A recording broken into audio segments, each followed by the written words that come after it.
What is this stuff, you guys? I mean, it kind of looks like old oil, but it's everywhere. All right, guys, thanks a lot for tuning in to another episode. Now, today, I'm going to finally explain the elephant in the room, what happened to my LS Swapped Miata project car. So before I took my 1-year hiatus and I went ahead and started flipping cars on a higher scale, I started a Miata project car. And I've always wanted this project and I've always wanted to start it. So I thought, now I've gotten a few things under my belt, maybe this is the right time. However, through some unplanned events that happened, which we'll cover throughout the course of this video, it ended up having a few setbacks. And those setbacks turned into longer setbacks, which in turn made me realize that this project probably wasn't the right one for me, at least not right now. Okay, so I was first drawn to the Mazda Miata LS Swap project because I thought it was like a modern day AC Cobra. It's also half Japanese, half American like me, so I thought it was a perfect fit. I also love Miatas in general. I had one back in the day and I just couldn't get enough of it. But I wished it had more power. I wished it had a growling V8 under the hood. And with that, I just wanted to do a Corvette swap so bad in an NA Miata. I love the pop-up headlights. I knew that this was going to be an awesome combination. So I did what anyone else would do. I went on Facebook Marketplace and I started searching for good, clean, solid shells. Lo and behold, I was able to find a perfect candidate. This car already had a blown engine and it had some good set of wheels, and I was able to wiggle the guy down to a good price, 1,400 bucks, basically half off or what these wheels are worth with tires and everything. So it made sense. I packed up my 8.1 liter Suburban, I got a U-Haul trailer, and I brought that car home. Now, with that, of course, you have to go on to the next expensive part, which is buying all the parts. The transmission and the engine are typically the most expensive parts of the powertrain or in any sort of swap. And with my engine, I actually traveled all the way to Canada to pick it up. And we're in Detroit. I'm not talking about across the river, across the way to Canada. I'm talking about Niagara Falls. I'm talking 6 hours one way, 12 hours round trip. This motor was far away. But here in the Motor City, everyone's a gearhead. Everyone's a car nut. You got an LS motor for cheap. It's going to sell quickly. In order for me to keep this project on some sort of budget, I had to go and travel to be able to get a motor for cheap. Now I was able to get this fully dressed LS1 for 1,500 bucks, which I thought was a steal. Lo and behold, we shall see. Of course, after getting the car home, I got it jacked up immediately and started working on it. Within a few hours, I had the drivetrain dropped out, and then I went on to stripping the interior. I pulled the dash, pulled the steering wheel, pulled the carpets, pulled everything, and then I went after the engine bay. Went on to stripping that, and while I made it look easy on camera, it actually took a lot more work and effort than I anticipated. Then, at least the engine could be in the housing, and that's where I decided I need to start working on this motor.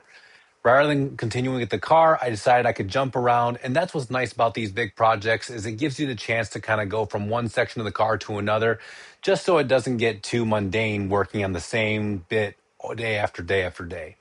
Now with that, I got this motor in the air. In order to find out what we're working with, I had to go inside and check everything, and I mean everything. Okay, so one unfortunate thing about this motor is, well, I was told it was a barn find motor, and I was told it had 30,000 miles on it. And based on the amount of oil I see on the covers, I thought, okay, that sounds about right. I've seen a lot of motors, a lot of LSs that have just oil caked on here after they get, around 100,000 miles or so. And this one seemed relatively clean compared to what I usually see. So I thought it was a good one, but I was the dummy and didn't really look underneath the valley cover or the valley plate when I purchased it. So let me show you what's under here, and we can determine together if this motor is going to work or if we're going to have to go with a different option. Now I got to be honest with you. Once I found out what the top end of this motor looked like, I should have already known what the bottom end was going to be. However, I just was hopeful that maybe this motor wasn't complete junk. All right, now this is what I'm talking about. I've actually cleaned up a lot of it and removed, but I left some for documentation purposes. What is this stuff, you guys? I mean, it kind of looks like old oil, but it's everywhere. You know, I can't, it looks like sand, but it's soft. But you can see there, it's already on the cam and stuff, so I'm just gonna tear this thing down and get a better look.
Okay, so we got the heads off, we got all the lifters out, and my dog keep barking. Got all these parts coming off, and I'm getting a little suspicious, feeling a little sus about this motor once I saw the pickup tube here. So we're gonna take a look at this together. I can't tell if this is like a piston. It's a piston ring? What is this? What went wrong in this motor? Is it still gonna work for me? It's nasty down there. All right, whatever's happening here, we gotta keep going.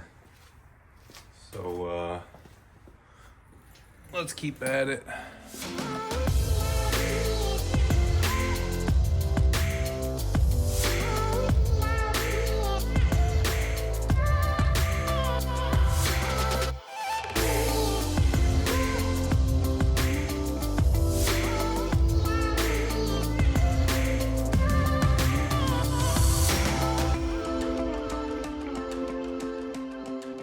Okay guys, bad news bears. So as you can see, we got the motor torn down, heads are off, pistons are off. I got the mains and the crank, pulled them over here. And lo and behold, when I removed the crank, I found this block is cracked.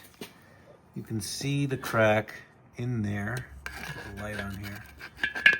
So unfortunately, this crack starts on one side of the main, goes through the oil galley here, oil port, through the other side. I mean, there's no repairing this at this point now, and you can see it chewed up this, chewed up the main, one of the main bearings here, and obviously it got so hot that it left some residue. So that sucks. That sucks big time. I don't know that the previous owner that sold the motor to me knew that the engine was bad. I mean, he did say he bought it to be a spare engine for his Corvette drift car, his LS1 Corvette drift car. And so he said he wasn't gonna need it because he was moving locations, yada, yada, yada. So he sold it to me, but I'm starting to think either he got scammed or I did.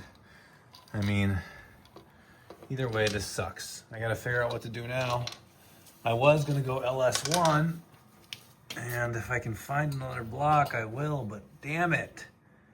Damn it, damn it, damn it. I'm sure this bearing lost oil pressure and probably spun it and started knocking. They pulled the motor, they put it aside, and they sold it. Just like that. I mean, it sucks. Fudgy Wudgy had a bear. What am I gonna do? I knew this was gonna be difficult. I knew there would be setbacks, but I did not expect this at all whatsoever. So, all right. That's a wrap for now. I gotta figure out what I'm gonna do here. All right, so that is that. We got a crack in the block, and this is not a repairable crack. It's part of the main, and you can tell that this engine was probably abused in order for it to take this much stress to where the internals cracked to this degree. Now, while I was trying to decide which engine to go with, I was perusing a Miata blog about a guy that did an LS swap. He left a list of tips and tricks and things that he learned from his project, and number two really struck a chord with me. He said that if you have younger kids, spend time with them now because it really sucks when they go to college. And with that, I tried to lean in and listen to it. And so I came to my senses and I scrapped the project car and bought a finished LS Swap Miata. And let me tell you, this is what I should have done all along. Knowing that I have a lot of time constraints, I have a young family, and I don't have the time to put into a 2-3 year long project, it just made sense to buy someone else's finished project, get to have the experience, enjoy it, and then when I'm done with it, I can still send it on down the road for someone else to enjoy and for me to make a profit.